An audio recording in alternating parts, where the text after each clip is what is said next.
Los protagonistas de la noticia en Notimundo. A esta hora hacemos contacto con el ingeniero Pedro Crespo, gerente de la empresa No Limit, precisamente la empresa que fue parte de estas operaciones controladas por el FBI, la empresa que fue parte de las investigaciones previas a lo que ahora conocemos como el caso denominado Las Torres. Ingeniero Crespo, muy buenas noches. Fausto Yepes le saluda desde los estudios de FM Mundo. Bienvenido. Buenas noches, Fausto. ¿Cómo está? Gracias, ingeniero. Para poner un poco en contexto nada más, la empresa No Limit era, antes de estos hechos, de estas operaciones, era investigada por parte de autoridades de Estados Unidos, y después de esto vino ya lo que ahora conocemos, pues la asistencia penal internacional de Estados Unidos para lo que fue después el caso Las Torres. ¿Por qué casos era investigada en Estados Unidos? Comenzó una investigación en el año 2017.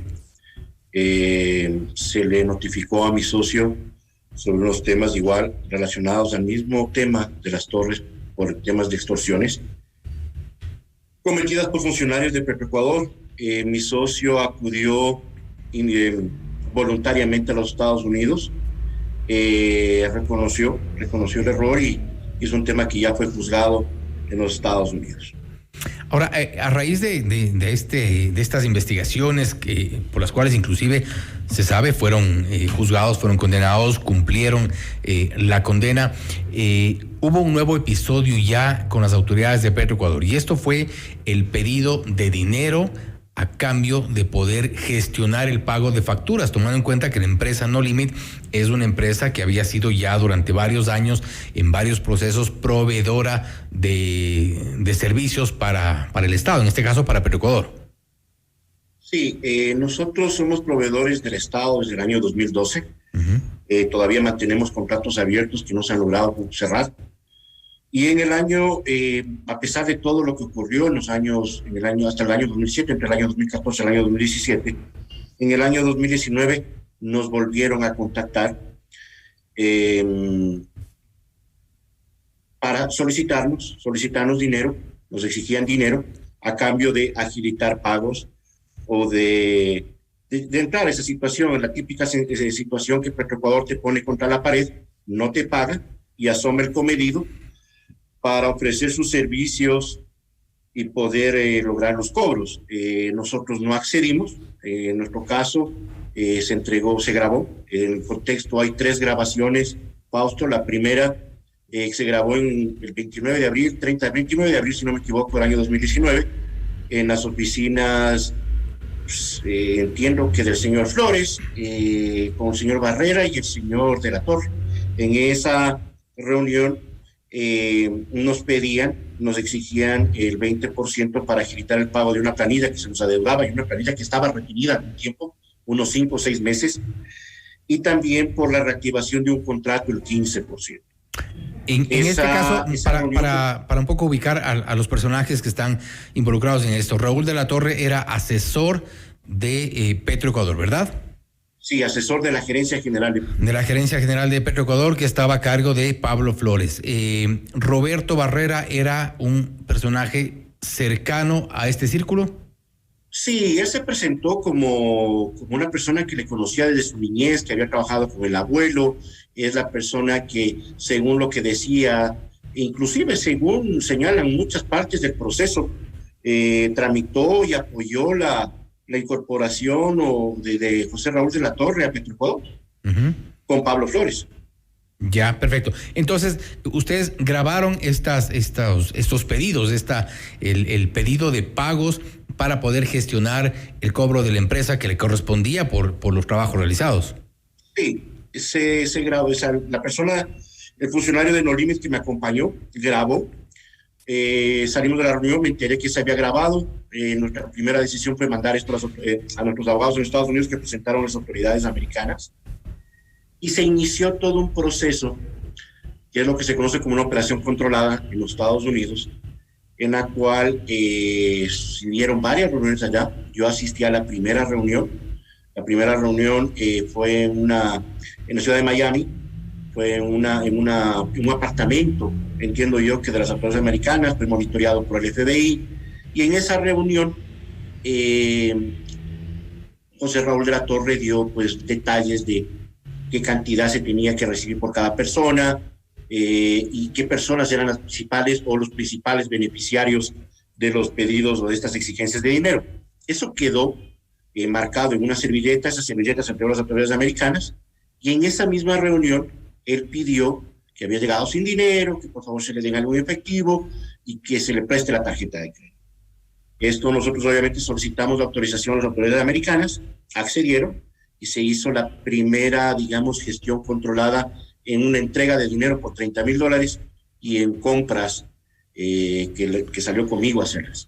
Para esto, entonces, una vez que ustedes entregaron la primera grabación hecha en Ecuador, entregaron, las autoridades de Estados Unidos les dijeron que bueno, que iban a hacer en adelante estas operaciones controladas, y esto implicaba verificar y confirmar a través de estas reuniones que en efecto la gente de Petroecuador pedía dinero para gestionar estos pagos, que en efecto la gente de Petroecuador estaba con la intención de repartir ese dinero, que estamos hablando de más de $2 millones, ¿verdad? $4 millones. El 4 millones de dólares.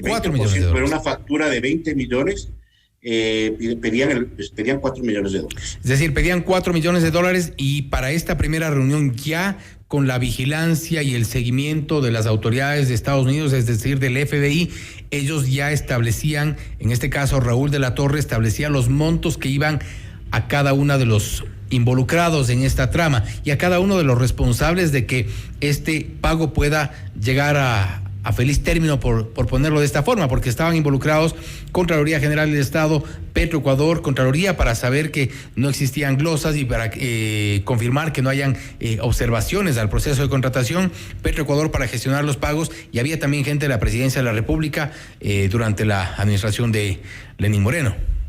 Correcto. Sí, por la relación que tenían siempre estaba pendiente Pablo Flores, entiendo, y José Raúl de la Torre del tema Contraloría. Como lo dijo mi socio en su testimonio anticipado, Esteban Ceres se le había acercado desde el año 2016 a ofrecer su ayuda para solventar los problemas de una acción de control que inició de forma imprevista hacia nosotros, hacia la compañía. Después nos traía documentos, mira, te van a poner un indicio de responsabilidad penal, logrado controlar esto, te van a sacar predeterminaciones civiles culposas o predeterminaciones para glosa, y nosotros logramos desbaratar todo jurídicamente, porque independientemente de lo que se diga, las predeterminaciones, Fausto, eran descabelladas. Se nos puso predeterminaciones por pagar impuestos, cuando el contrato preveía que yo tenía que tener los bienes aquí en el Ecuador, entregarlos a la refinería, en la refinería, y hay una vez que se los entregaba, me pagaban. Entonces, todos los costos de importación, los impuestos de desaduanización, los tenía que cancelar la compañía. Y sobre esos pagos, la Contraloría se inventó unas predeterminaciones. Y todas estas, ¿que las logramos? ¿Y quién ofrecía gestionar para que se desvanezcan estas predeterminaciones y que no tengan problemas con Contraloría? El hermano del Contralor. Sí, Fausto, en ese momento yo era el director técnico de la empresa. Entiendo que eso se lo ofrecía a mi socio, el señor Esteban. Uh-huh. Ahora, volvamos a lo que ocurrió. Testimonio. Sí, volvamos a lo que ocurrió en Estados Unidos. Hubo la primera reunión. Y allí ya se establecieron Raúl de la Torre estableció, entiendo, en una servilleta les puso los montos que iban a cada uno de los personajes involucrados en esta gestión para entonces planteada por ellos para que puedan no limit cobrar su factura. ¿Quiénes estaban en esa lista? Estaban Pablo Flores, estaba Esteban gerente de Petroecuador de entonces. De la Torre. Uh-huh. ¿Perdón? Sí, Pablo Flores, para entonces gerente de Petroecuador. ¿Quién más? Para entonces gerente de Petroecuador, sí, estaba Esteban Celi, hermano del Contralor. Hermano del Contralor, estaba José Raúl de la Torre, sobrino del Contralor y de Esteban, y asesor de la Gerencia General. Estaba Natalia Cárdenas, asesora también, y que después fue gerente de proyectos, si no me equivoco, de Petroecuador. Uh-huh. Y estaba el señor Roberto Barrera. Uh-huh. Es decir, posterior a eso, Fausto, existieron más reuniones. Y en esas reuniones aparecieron más personajes. ¿Quiénes, por ejemplo?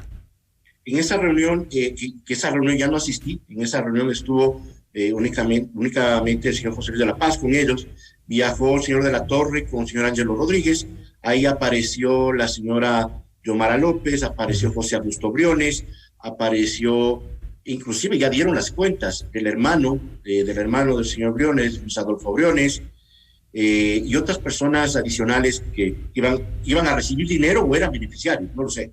Uh-huh. En una de las primeras acciones que fueron también controladas por el FBI, usted nos refería a esta entrega de dinero en efectivo que eran $30,000 y también Raúl de la Torre le pidió que le acompañe porque necesitaba hacer compras con su tarjeta. Su tarjeta también estaba siendo, digamos, controlada por el FBI y ustedes fueron de compras. Hubo, entiendo, un tour de compras con algunos artículos de lujo. Sí, o sea, créame que fue una situación compleja.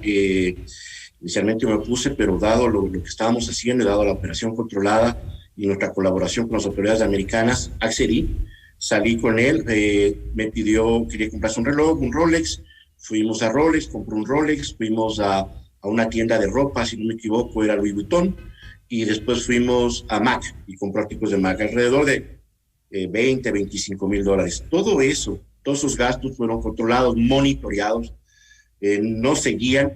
Y yo entregué los vouchers a las autoridades, obviamente cuando se terminó la reunión, le dejé esos vouchers a José Luis, a mi socio. José Luis entregó a las autoridades americanas y días después, 2-3 días después, se me devolvió el dinero, se me devolvió el gasto.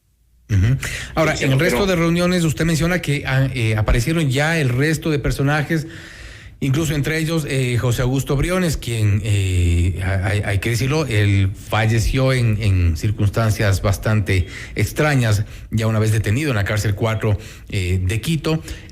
Apareció también el hermano de él, Luis Augusto Briones, y otros personajes, pero también ahí se consignaron algunas cuentas, y en los chats que constan en el expediente y en la asistencia penal internacional del ahora llamado caso Las Torres, ahí también se deja ver la preocupación que existía entre ellos del momento que conversaban Raúl de la Torre con otros personajes sobre los depósitos que se habían ejecutado, pero que después no aparecían esos depósitos.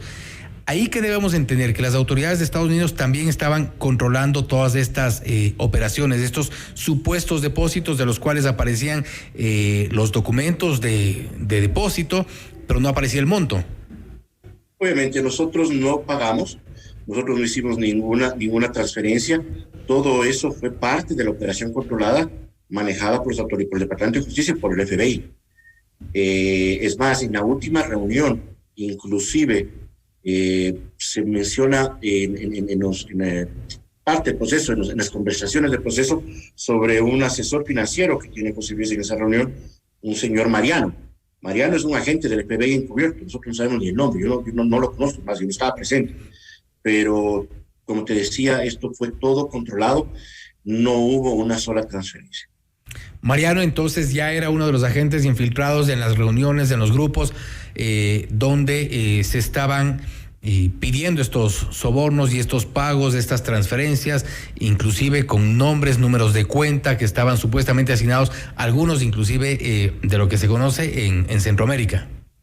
Sí, yo como te digo no estuve en esa reunión, conocí por encima, sabía que estaban entregando toda esa información.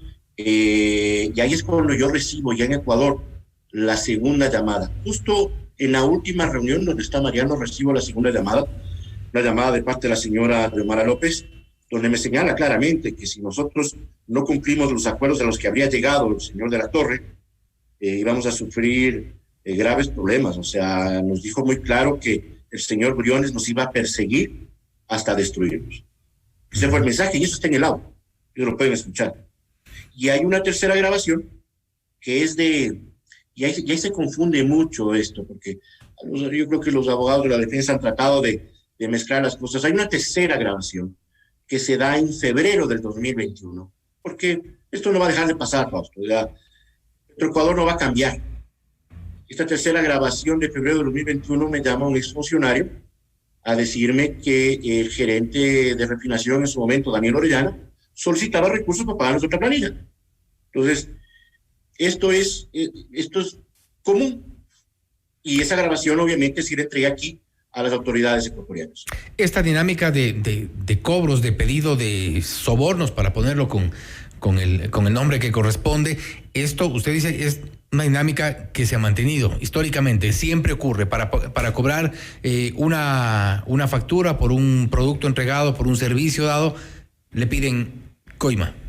Sí, eso pasa, eso hemos sufrido nosotros, entre otras cosas, que podríamos escribir un libro de todo lo que yo viví en Refinería Esmeraldas durante 7, casi 8 años. Te demoran los pagos, se inventan cualquier pretexto y obviamente te ponen contra la pared. Entonces, las empresas adquieren responsabilidades, adquieren obligaciones, tienen empleados, tienen pagos al Servicio de Rentas Internas, tienen pagos al IES, tienen pagos a proveedores en el exterior, local. Y si te demoran 2, 3, 4, 5, 6 meses en el pago.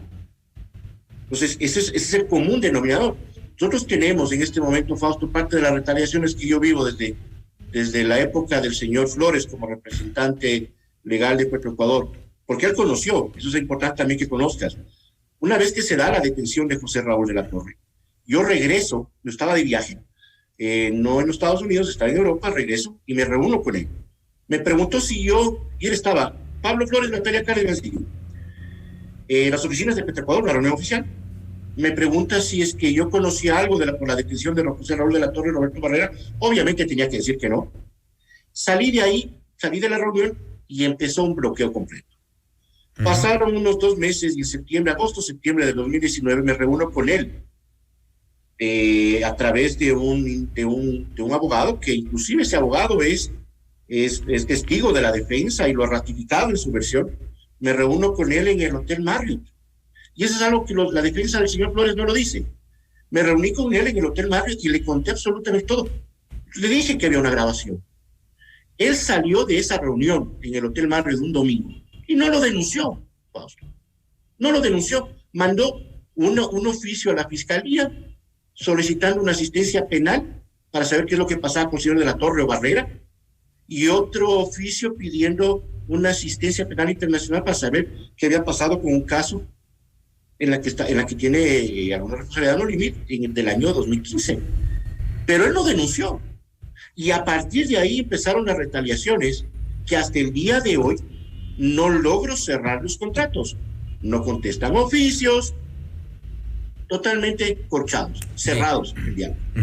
Ahora, lo cierto es que, de acuerdo a estas reuniones, las grabaciones, los videos, documentos y chats que fueron de alguna forma dados seguimiento por el FBI, esto de alguna forma cierra el círculo a los involucrados en el ahora llamado caso Las Torres, porque están involucrados en una trama de pago de sobornos y pedida de sobornos a cambio del pago de facturas. ¿Esto es así?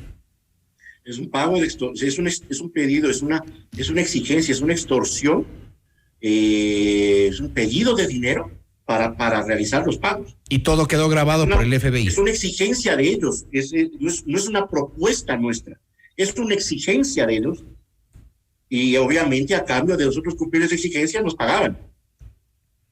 Y todo quedó grabado grabado y registrado por las autoridades de Estados Unidos. Todo quedó grabado, todo quedó registrado. El proceso es demasiado grande. En los cuerpos del proceso hay muchísima información, Fausto, que tiene que revisarse bien. Y en cierta manera nosotros lo que hemos visto en que todo este tiempo desde que inició el proceso o el caso Las Torres se han dicho medias verdades o mentiras muy grandes. Seguro. Bueno, vamos a ver qué es lo que ocurre ya para las próximas semanas, porque recordemos que el llamado caso Las Torres, que involucra al excontralor Pablo Celi, entre otros exfuncionarios y también empresarios, pues no ha iniciado todavía la etapa de juicio tras algunos tropiezos en la Corte Nacional de Justicia. Ingeniero Crespo, gracias por estar con nosotros. Gracias también.